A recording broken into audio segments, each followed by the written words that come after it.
Dateline, March 20th, 2020, day 4 of the Hash News' coronavirus coverage. I'm your intrepid reporter, Chevy Chaser. Coronavirus. It's coming into your neighborhood. It might be right next door. It's probably dating your daughter. Before you know it, there'll be some kind of guess who's coming to dinner kind of situation, and guess what? That guest is going to be coronavirus. That's right, your daughter's going to be having coronavirus babies.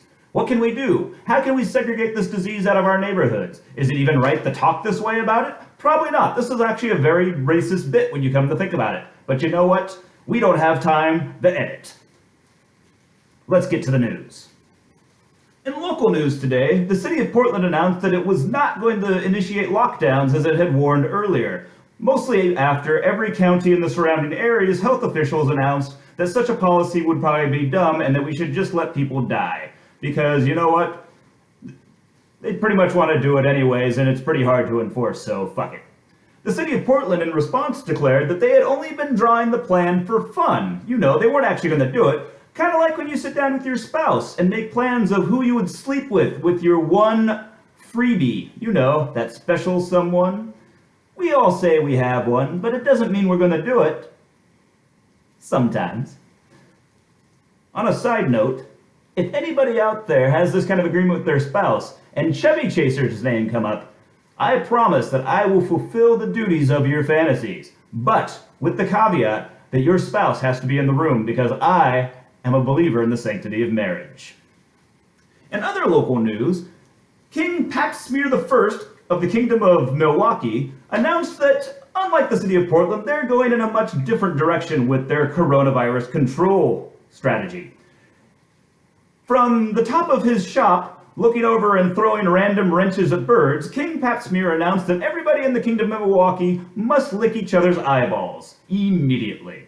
Some call this strategy insane. But you know what? When you're the despot of a small, tiny kingdom nobody cares about, you're allowed to be as crazy as you want.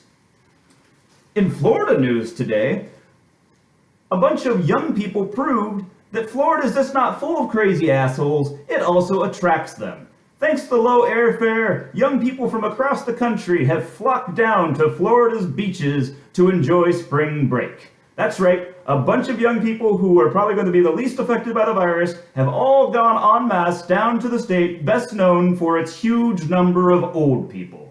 Yet another time of showing that in youth you have nothing but care about your fellow man, women, and children.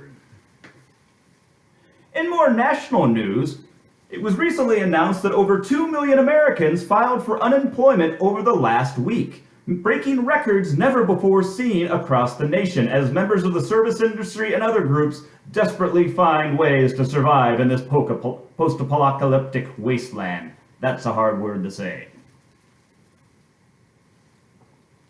In response, the federal government, led by Yertle the Turtle fanatic Mitch McConnell, who climbed down from his large stack of turtles to declare an edict, announced that they were going to look into passing a $1 trillion stimulus package, which would include a universal income for 2 consecutive payments of $1,000 to every single American in America, and maybe some living in America Samoa as well.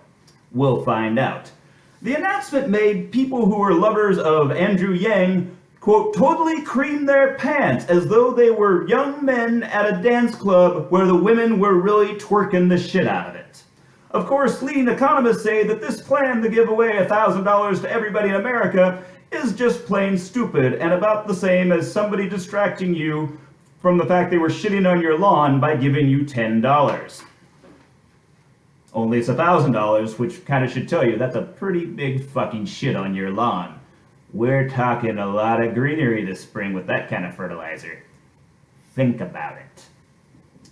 In more hash news today, many hashers across the Portland area have gotten their hashing fix through virtual hashing. That's correct. Last Monday, the Kahuna Hash had a full virtual trail, and just yesterday, the no-name Hash House Harriers hosted a virtual religion attended by a grand total of maybe 35 people, breaking records never before seen by actual no-name religions.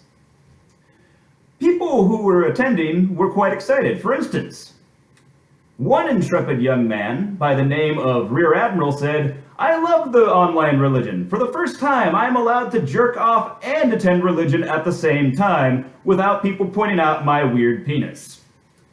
Unquote. In the more international news today, it was announced that the world's fastest supercomputer has been put on the job of trying to find chemical combinations that might prove to be a valuable vaccine for the coronavirus. Experts say this is the best way to find a cure, while people who are major movie fans say, of course, nothing's ever gone bad in computers, giving supercomputers power over all of mankind. What's the worst could happen? Well, that's the news today. Stay safe, don't stay sober. I'm Chevy Chaser. Good night.